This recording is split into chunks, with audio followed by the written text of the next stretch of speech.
Hello, and welcome to your reading, Leo.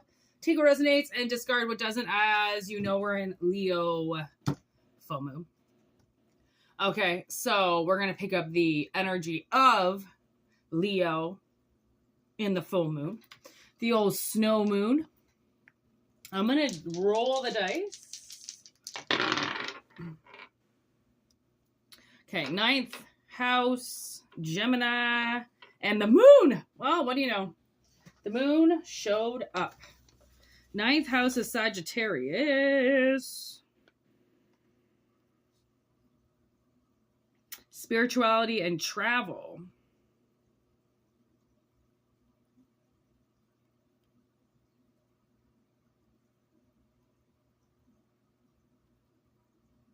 Okay, so somebody might be on their way to you, and it is scaring the shit out of them.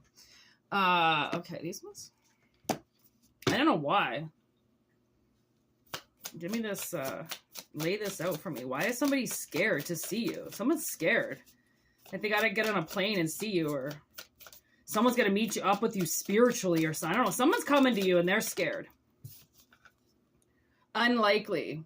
Okay, so this is some type of bond, okay, that, there's the moon again. Okay, this is some type of bond that, it hasn't broken, okay, it's still together, but it's very, you know, you can say bonded with people for your whole life. Depends on what you survived with them, what you went through with them. Some people are bonded for life. This is a bond for life. All right. It's a very unlikely bond. It's a very weird, nostalgic bond for somebody. Beautiful possibilities, heartfelt. So somebody is coming towards you that took up residency in your heart for a long time. Okay. Now, with the moon energy, I feel like sometimes we just lose track of people, and sometimes we just, life hits us. Okay, and we can't stay in communication with people all the time. Okay, and I feel like this person is coming back now from after a very long slumber. You're going in the right direction.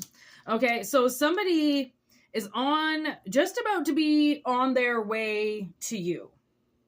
Some type of very beautiful bond from the past. Okay, now with this Gemini, why? This is obviously the communication. Why are they coming? What's going on? What's this Gemini energy, please? Red flag.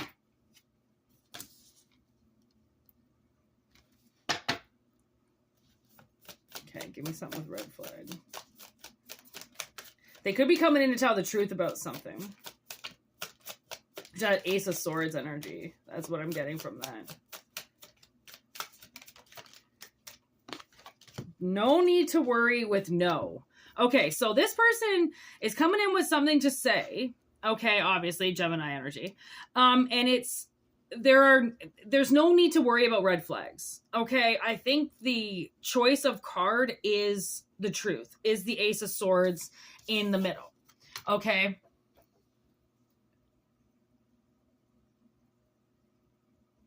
Of course.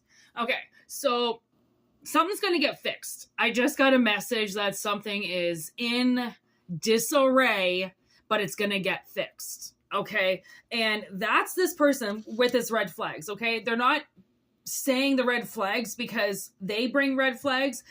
They're saying they're coming to bring the truth. Okay, they're coming to bring some truth. And there isn't any need to worry about that because it's something that they have to say that they have kind of kept hidden from you. Somebody's got a secret to reveal. All right. 9th house, please. Self-love with sacred friendship. Did you see it kind of like landed on my shirt? It got stuck on this little ripple, and then my shorts are right there. So it got stuck right on my shorts there. And sacred friendship with self-love. That's a fox and a cat, which is so flippin' cute as this friendship evolves, okay? Like, you might be the energy, and again, take it how it resonates, but you might be the energy of the cat here. The cat does have the crescent moon underneath it. It has the new moon, okay, right over top of its head. And that moon, I feel like that new moon is representing something that this cat does not know. Okay, it's something that, again, with this moon energy, with that moon hanging over this head, something's there, but you don't know the extent of it. Okay, so you've been in this really like beautiful kind of eye-opening energy, and this person is watching you, learning about you. Okay, that's a robin. Oh my God, I've been trying to figure out what the heck is sitting on top of that fox's head. And it's a robin. And a fox with a robin. That's even cuter than a fox with a cat. Learn more about each other. So this is a very beautiful little connection here. And you know, I watched this documentary and I was thinking about it today, and I don't know why, but obviously it was for this. So I was watching this documentary about a man went and interviewed a bunch of veterans from Vietnam who had dogs, who had like war dogs with them, right? Because in Vietnam, that's where they had German Shepherds, right? So all the German Shepherds went out. I'm getting the goosebumps right now. And they went out with soldiers. So a lot of soldiers, US soldiers, had these dogs with them because the dogs were basically already there. And then a lot of times they flew the dogs in too. But anyways, the dogs were basically already there. So they took on all these shepherds, and these vets, they came back to talk to the vets like 60, 70 years later. And these vets, the way they talked about these dogs, I'm getting goosebumps all over me. Like, they found the most sacred, kindred friendships with these dogs, because they said that they'd have to spend days, you know, without people around, just with the dog. And they would just talk to these dogs and just tell them everything. And they just spent so much time with these dogs that they made the world's most beautiful friendships. And like, they couldn't take the dogs with them. They had to, once they got deployed back to America, they had to leave the dogs there. So a lot of them got this like separation anxiety, right? Because they got this amazing friendship and then they had to leave it behind, right? Something that they always had to cherish with them and carry with them. That's why the red flags, it's like it's not bad red flags. Like it's like, I don't know if somebody has this friendship with you and that's how they feel that it was like, you know, you're a very kindred soul. It was a very special relationship. Like, you really cared about them.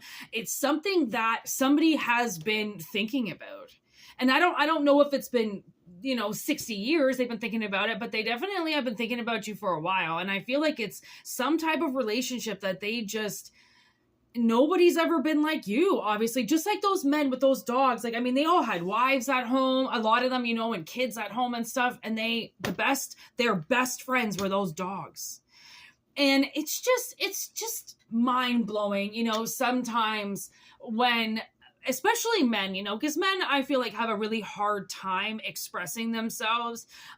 Basically kind of sensing on the fact of like masculinity purposes, where they don't want to feel like the chick or the girl who says that they're massively in love with something, or that they, you know, they want to appear tough because they're men. But, you know, these men, those dogs broke those men. You know, like they had to stand there, and if they had to kill, they had to kill. But they still, everybody has two sides to them. Everybody. They have the side that can kill, but they have the side that needs life. Right? It's that ability to protect yourself and sustain life. Right? That's the reason why we're here. If I mean, our ancestors didn't protect themselves, we wouldn't be here, right? A lot of us. So it's like standing your ground, and this person, whatever their red flag is, or whatever this truth is, it's not something to worry about, because whatever transpired between the two of you is some type of friendship that, from the looks of it, nobody has been able to touch since. No one's even compared. And again, it's not like you're looking to compare, but it's that kind of friendship. It's that kind of bond that nobody else has been able to replicate because nobody else is supposed to. Right? That is specifically just for you and them and nobody else to experience. And it was never going to be shared with another person, even though I feel like someone's been trying to find your energy in other people or in other bonds and they can't. And that's why they're coming back. Okay? Or that's what the moon is releasing. Okay? Whether or not they're coming back, I don't know, but they're laying their feelings on the table here. So if they're laying on their feelings about you here, then I feel like they're going to do it in real life, right? Because obviously they trust me enough to tell me the story about what's going on. So they trust you enough now that you've heard it, possibly to hear it from them is going to be easier. I don't know. Why else do we do these readings other than to help you guys get your affirmations, right? So take what resonates and leave what doesn't. Obviously, we know they're collective readings. They won't resonate with everybody. If you want a personal reading, whitneymoonshine@gmail.com. Even if it's a small reading, we have the $10 2-minute recorded readings for you where I channel the message and then I record it so I don't waste any time, with the cards or anything. It's 2 minutes of, just divine recording for you. Okay. And like that will maybe even help with something that possibly you need an answer to or an affirmation with. Okay. So take it how it resonates. We do have obviously Moonshine Tarot 13 streaming with the daily collective readings and the lives. So check that out. And if you don't want to, stay on here, send your telepathic questions in my way so then Spirit can answer them for you when you're ready, obviously. And thank you for liking the videos and subscribing. It means so much to like the videos. So thank you. And thank you for sharing them. And thank you for all you do. All right. Peace out, everybody.